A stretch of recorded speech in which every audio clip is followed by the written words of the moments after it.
ओम श्री साईनाथाय नमो नमः। आज का शिरडी साई संदेश।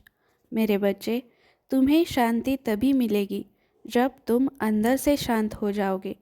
इसका अर्थ है कि हर समस्या का हल हमारे भीतर ही होता है।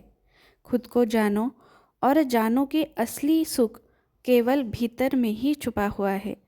तुम अगर खुद को शांत रखोगे तो तुम्हें अंदर से सुख का अनुभव होगा। दुख इस जीवन का हिस्सा है, परंतु दुख में रहना तुम्हारा चुनाव है। इच्छाओं को छोड़कर अपने मन को मुक्त करो और खुद पर दृढ़ विश्वास रखो। अपने मन की शांति को सबसे बड़ा खजाना मानो और दया को अपनी सबसे बड़ी ताकत बनाओ। जो अपने मन को समझ लेता है वही इस जीवन की असली खूबसूरती को सोच पाता है। मेरे बच्चे, इस जीवन में बहुत कुछ देखने लायक है। ये जग बहुत ही अनोखे खूबसूरत रंगों से मैंने भर दिया है। तुम्हें सिर्फ उन रंगों को अपने जीवन में भरना है। तुम सिर्फ दुख को अपने जीवन में लेकर बैठे हो, इसलिए ही तुम्हारे मन में शांति नहीं है, तुम्हारे जीवन में सुख नहीं है। मेरे बच्चे, अपने सुख को अनुभव करो। हमें हर परिस्थिति में हर सुख दुख का सामना करते हुए अपने जीवन को आनंद से बिताना आना चाहिए। ये एक कला है। अगर तुम्हारे भीतर यह कला है तो तुम किसी भी परिस्थिति को अपने भीतर उतार सकते हो, अपने मन जैसा बना सकते हो। मेरे बच्चे, तुम हिम्मतवान हो। तुम्हारे भीतर श्रद्धा है, सबूरी है, परंतु कभी कभी तुम अपनी सबूरी खो देते हो। इसलिए ही तुम जो पाना चाहते हो उससे फिर से दूर जा जाते हो। मेरे बच्चे, अगर तुम अपने सही रास्ते को किसी भी परिस्थिति में न छोड़कर अपने प्रयत्नों को चालू रखोगे तो तुम एक न एक दिन उस मुकाम पर ज़रूर पहुंचोगे जहां तुम पहुंचना चाहते हो। मेरे बच्चे, मैं जानता हूं तुम्हारे मन में बहुत कुछ स्वप्न हैं जो तुम पूरे करना चाहते हो, जिसमें लोगों की भलाई भी छुपी हुई है और उन्हें स्वप्नों को पूरा करने में तुम्हें अड़चनें आ रही हैं। मैं उन अड़चनों को अवश्य दूर करूँगा।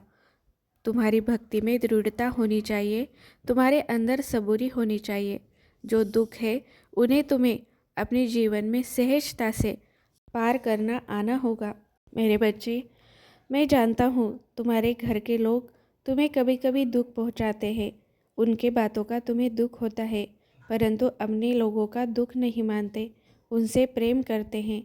अगर वो कुछ कह रहे हैं तो तुम्हारी भलाई के लिए ही कह रहे होंगे, और अगर तुम्हें उन बातों में अपनी भलाई नहीं समझ आ रही है तो तुम उन्हें मन से समझने की कोशिश करो। तुम अपने आप को उनकी जगह पर रखकर सोचने की कोशिश करो, तुम्हें रास्ता अवश्य मिलेगा। मेरे बच्चे, एक बात मैं तुम्हें हमेशा बताता हूँ और आज भी बताऊँगा। तुम्हें अगर मेरी भक्ति में दृढ़ रहना है तो रोज़ कोई ना कोई ग्रंथ पढ़ने की आदत बना लो। तुम भले ही साई सच्चरित्र का पाठ न करो, परंतु किसी न किसी ग्रंथ को रोज़ 5 लाइनें ही उसके पढ़ो, परंतु पढ़ो अवश्य, जिससे तुम्हारा मन स्वच्छ रहेगा। तुम्हें अपनी सारी परेशानियों से मुक्ति मिलेगी, क्योंकि ग्रंथों में बहुत सारा ज्ञान छुपा हुआ है।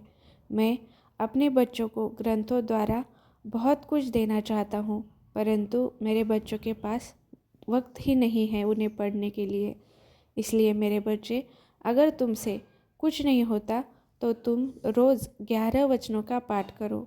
तुम्हारे 11 वचन मुझे रोज़ तुम्हारे भीतर आत्मविश्वास पैदा करने के लिए तैयार करेंगे।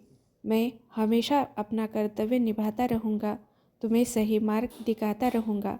तुम सिर्फ आगे बढ़ते रहो और अपने जीवन में जीत हासिल करते रहो। तुम्हारी जीत से और कोई खुश हो ना हो, तुम्हारा बाबा अवश्य खुश होगा और तुम्हें भर भर के आशीर्वाद देगा। मैं शिरडी तुम्हें जल्दी बुलाऊंगा। जल्दी आना मेरे बच्चे, मुझे मिलने के लिए। मैं भी तुम्हें मिलने के लिए तड़प रहा हूँ। जब तुम सामने बैठकर मेरे दर्शन करते हो तो तुम्हारी आँखों में देखते हुए तुम्हारा आनंद, तुम्हारे दुख, तुम्हारे मन के हर परिस्थिति को मैं समझ पाता हूँ। मैं तुम्हें शिरडी जल्दी बुलाऊँगा। जल्दी आना मुझे मिलने के लिए। मैं तुम्हारी राह देख रहा हूँ। तुम्हारे बाबा के आशीर्वाद हमेशा तुम्हारे साथ है। आगे बढ़ते रहो। बोलो, सबका मालिक एक। राम कृष्ण हरि। राम कृष्ण हरि। राम कृष्ण हरि।